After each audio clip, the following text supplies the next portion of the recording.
Is buying a used Tesla a good idea, a good investment? My name is Gabby. Consider subscribing to the channel, hitting that bell, and turning on your notifications. I upload 2 videos a week on Mondays and Thursdays, with a possible bonus video on Saturdays. I am here to discuss my experiences with a Tesla. I happen to own a Tesla Model S 100D for those of you guys who are new to the channel, and I absolutely love it. But I will be discussing a lot more on this channel, including EVs and other electric vehicles. If that is something that is interesting to you, please make sure you subscribe to the channel. Now let's get going with the video.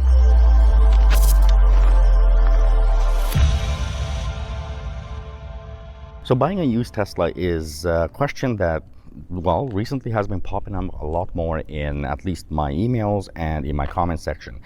This is obviously to do with the fact that Teslas are now more and more on the market. Lots of Tesla owners decide to upgrade their vehicles and possibly sell their current vehicles that they own. Why would they do that? Why would they go through the process of selling a vehicle that is essentially perfect? At least if you look at YouTube, that's what everybody talks about, that, well, these cars are absolutely perfect. And it's true, I would never sell mine.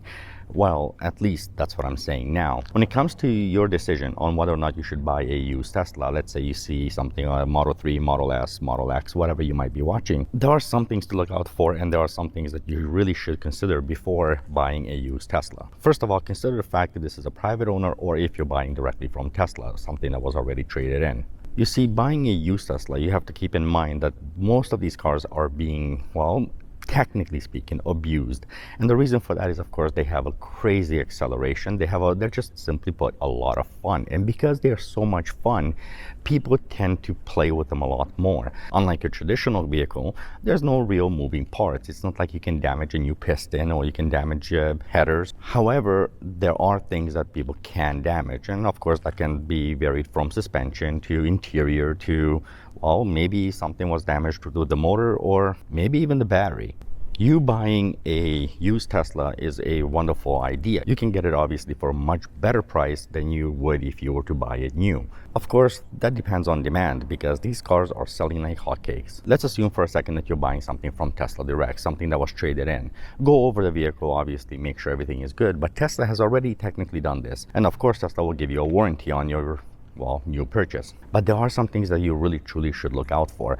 You see that with Tesla, there's always an improvement with these vehicles. Unlike your traditional manufacturers where they come up with a new model every year and they make these little minor changes, with Teslas it can be a pretty big change from year to year or from production line to production line. This basically means they don't have a yearly model, but rather they have a production model. What this means is that a vehicle which was produced, let's say, in January and one that was produced in March could actually be very, very different. One of the key things about Teslas is obviously you have the over-the-air software updates, which are free for you to update. But that, however, does not mean that it's going to upgrade everything. So some things like hardware you cannot upgrade. Most people, what they should be looking out for is looking for hardware. A great example of this is my late 2017 Model S 100D has hardware 2.5 with an MCU 1. What does this mean? It means that currently the hardware 3 is much more advanced than the hardware 2.5. It also means that the MCU has limitations compared to the MCU 2. Who cares about the hardware, right? Well, here's the thing, you should, because depending on what you think you're going to want and what you will get, there will be some differences, whether you're buying private or you're buying directly from Tesla. You see, the hardware 2.0, for example, is not hardware 3. Obviously, hardware 2.5 is not hardware 3. Or what is the big difference between them? Well, that all depends if you're going to want to upgrade to your full self-driving option that Tesla offers. If this is something that you're really set on and you really want, well, now you have to be prepared to pay some more money. And here's the reason. You have to upgrade your hardware 3 chip. Well, at least you have to upgrade to your hardware 3 chip. The basic rundown of this would be hardware 3 is made for FSD, so full self-driving. It is something that's going to work faster, better, obviously. It's going to make autopilot work a ton better. Think of it as a brain. If you look at hardware 2.0, I would consider that to be a 9-year-old's brain. well, it doesn't quite know what it's doing, but it has a pretty decent idea. Then of course we have hardware 2.5. I look at that more of a teenager's brain. They have a much better idea of what's going on, but they are a little bit more erratic. They only have so much abilities because they haven't learned everything yet, but they also don't have the strength to do the things that you could do if you were, let's say, 25. And this is where hardware 3 comes in. Hardware 3 simply has the ability to do a lot more. So if you're buying a used vehicle, hardware 3 is almost going to be a requirement for you for the future, but not quite. Wait till the end of the video and I'm going to tell you a little bit more about it. In the meantime, if you guys do like what you're seeing, please consider subscribing, hitting that notification bell, and turning on your notifications. So MCU is basically your infotainment system. What that means is if you're watching some of the YouTube channels and you see people playing games such as Beach Buggy where they're driving around, or they're watching Netflix, or they're watching YouTube, only MCU2 will actually do that, but that's also an additional cost if you want to upgrade your used vehicle. Keep in mind, we are talking about something going back to 2016 because that is where you are going to get the best possible price. Ultimately, buying a used Tesla comes down to you. If you are saving enough money and if you think that it is worth it for you and you don't care about all the extra gadgets, it doesn't mean you won't have anything. It means that you will have limited things. This means that your autopilot system can only do so much. Traffic lane recognition, all of those things, the little tiny things. Here's a little cheat sheet for you. Take a look at how many cameras the vehicle has. If it only has 4 cameras, that's 3 in the front, 1 in the back, then it does not have the side repeater cameras. This really does make a big difference for autopilot and for full self-driving options. As a side note, it is really important to understand that if you want to upgrade to full self-driving and upgrade your MCU, and obviously your hardware 3, it is going to cost you money. Now, when you're buying FSD, you are paying for the hardware upgrade chip, and that's for hardware 3. But keep in mind, that does not install side repeater cameras. So if your vehicle that you're buying, the used vehicle that you're thinking of buying, does not have side repeaters, then you'll still be limited in what you can and cannot do with your vehicle. Ultimately, buying a used Tesla is a really, really good choice. It is something that's going to keep you going for a long time to come. If you're not the kind of person who is crazy into gadgets, well, you really don't care about the MCU or the hardware in this case. I happen to know a lot of people who have MCU 1 and hardware 2.0 and they are perfectly content. They are not looking to upgrade their vehicle in any way, shape or form because they are happy with just what the vehicle is doing. So you heard me blab on about this, but do I recommend you buying a used Tesla? Yeah, of course I do. They are amazing cars. And you know what? At the end of the day, if you can save a little money and get it, go for it. You will not be sorry. Buying a Tesla is pretty much a rite of passage these days. It is unbelievable. People will consistently be around your vehicle. People really are looking at your vehicle. You drive down the highway, it's amazing the amount of looks you get. But that's assuming that you're self-centered like most YouTubers are.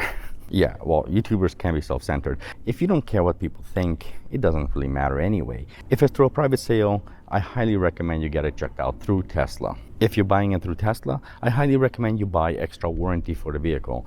Things can become expensive if they are not taken care of. Your MCU unit, your infotainment system, can cost upwards of $3,000. When it comes to the traditional manufacturers, I typically stayed away from used vehicles. However, when it comes to Tesla, I do make an exception, and this comes from my experience, from talking to a lot of my subscribers, from talking to a lot of people right over at Superchargers who have bought Model 3, Model S, and Model X, and they are all pretty darn happy with it. Keep in mind, you are buying an EV. This is going to be very different for you if you have never been in an EV before.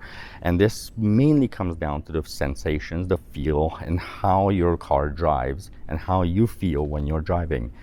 You are going to have to make a tiny little adjustment to the way you are as a person when you are in these cars. If you're lucky enough to have autopilot, you are absolutely going to love your car. But if you don't, it's not the end of the world. Thank you for sticking around to the end of the video. I'm going to give you a little secret.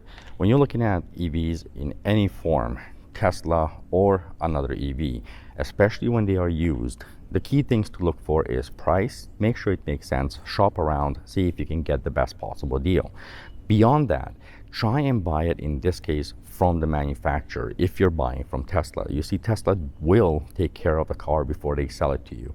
And if they don't, at least you have the guarantee and the warranty to follow up with this. Test drives are extremely important. Take it for a test drive, but do not fall in love with the car right off the bat. And what I mean by this is, do not let your emotions make the purchase. This goes for everybody, regardless if it's a Tesla, other EVs, or your traditional car.